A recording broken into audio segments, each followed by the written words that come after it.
Assalamualaikum warahmatullahi wabarakatuh. Saya Junita Wandairawati dengan NIM 2141050100006 akan menjelaskan atau mempresentasikan pengertian kedudukan ijma dan muamalah.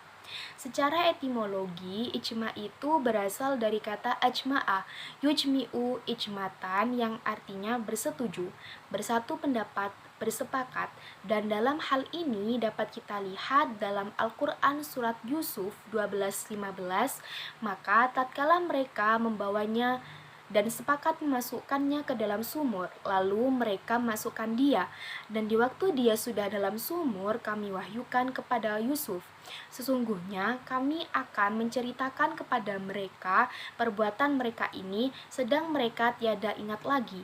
Dan menurut istilah, ijma itu artinya kesepakatan mujtahid umat Islam tentang hukum syara, dan dari peristiwa yang terjadi setelah Rasulullah SAW meninggal dunia.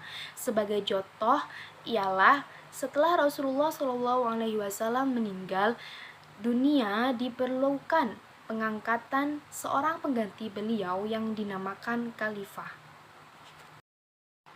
Yang kedua ada kedudukan ijma sebagai dalil hukum. Perbedaan-perbedaan pendapat di kalangan ulama adalah sesuatu yang biasa terjadi, termasuk dalam soal ijma, apakah dapat dipandang sebagai dalil syar'i atau tidak. Dan pada prinsipnya, jumhur ulama ushul fikih menyatakan bahwa ijma sebagai upaya para mujtahid dalam menetapkan hukum. Suatu kasus yang tidak ada hukumnya dalam nas harus mempunyai landasan. Ketiga ada perkembangan pendapat ulama tentang ijma. Ulama Syiah tidak mengharuskan kesepakatan menyeluruh dan mencukupkan dengan kesepakatan kelompok, karena menurut mereka kesepakatan kelompok ini bukan untuk menetapkan hukum tersendiri di luar apa yang ditetapkan oleh Al-Quran dan Sunnah.